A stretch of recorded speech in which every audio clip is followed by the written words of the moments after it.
What's going on, y'all? It's JD Piquel. Today on the Hardcat, we're going to tell you why Cincinnati is a real-life contender for this year's college football playoff.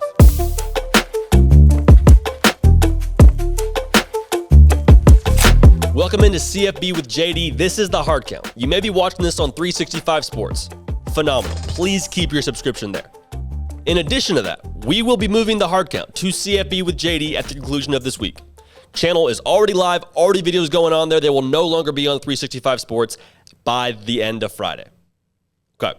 With that said, please, I implore you to subscribe to CFB with JD.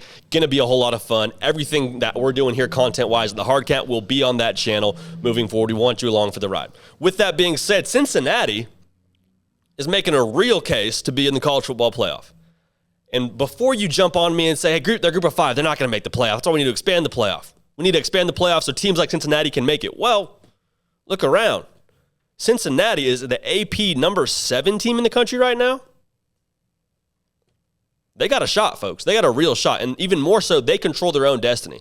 Now, I know that the biggest game for Cincinnati is this Saturday against Notre Dame. TeamRankings.com gives them a 47% chance to win that game. Bit of a toss-up. It's at South Bend, so that makes it tricky. If they can get past Notre Dame and win the rest of their schedule, they're going to be in the college football playoff.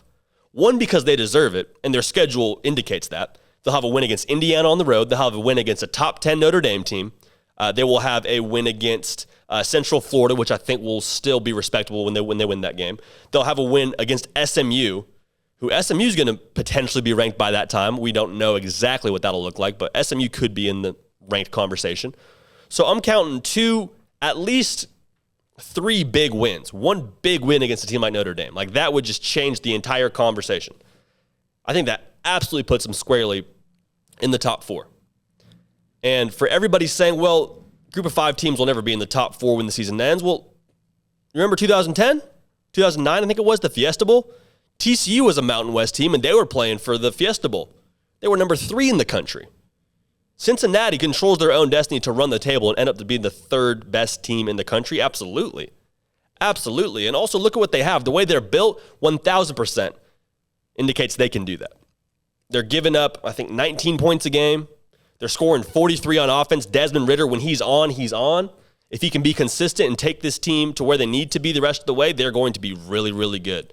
Desmond Ridder is where my hope lies for the Cincinnati Bearcats football team, because defensively, you look phenomenal, allowing 38% completion percentage. Secondary is locked down. They'll have their biggest test this week against Notre Dame, but besides that, I'm just looking at SMU, and I don't think they lose another game on this schedule. Now, someone like Tulane could be tricky. We saw them look pretty solid against Oklahoma, but let's go down the list. Notre Dame, tough game. Temple should win that game. Central Florida, Team Rankings gives them let's see what Team Rankings says about that game. Team ranking gives them like an 80% chance to win that game. Like, they're going to be able to win these football games. They're going to be in really good chance to win these football games.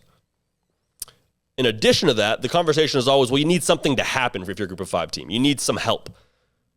Well, they started within the top 10, so that happened. That's the help they probably got to start the year. And then look at the rest of the powers that be. Clemson, we thought they were a lock for the college football playoff, right? Wrong. You got 2 losses already.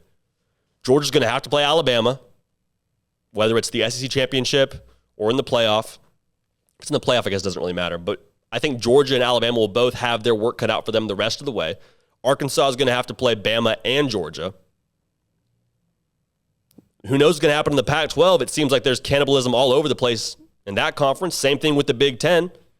You're telling me Ohio State's going to get through the regular season undefeated? I don't buy it. I don't buy that.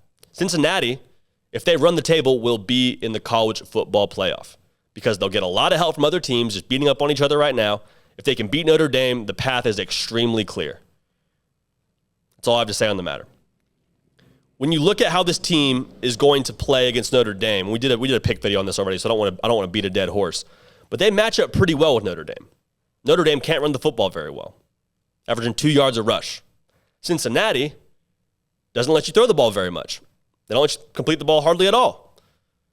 So if Cincinnati can go into South Bend and get a win, that's the resume-defining win you have for Cincinnati. That's the one that puts you on the map. That's the one that you turn in at the end of the year and say, we're undefeated and beat a top 10 team on the road, mic drop. Because UCF went undefeated and had a phenomenal win against Auburn, but they had to climb out of the unranked, I believe it was. Don't think UCF was even ranked to start that year. So for group of 5 teams going forward, this is the blueprint. Start the year ranked pretty high. And Cincinnati's done well because they've been building towards this. They took Georgia within a field goal last year. Could have very easily won that game.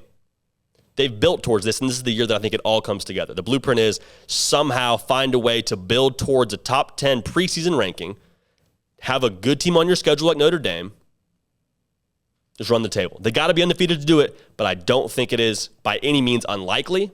I would say at this point, if they can beat Notre Dame, it is 1,000% likely, which doesn't really, likely is probably not 1,000% anyway, but you get the gist. That's it for us here at the Hard Count. The party will continue to roll. It is rolling to a new channel, CFP with JD. It will not be on 365 Sports anymore. If you're watching on 365 Sports, you won't be able to do that next week, but you can watch it on CFP with JD, so please subscribe. We want you along with us. We will keep this party rolling as always, and we will see y'all next time.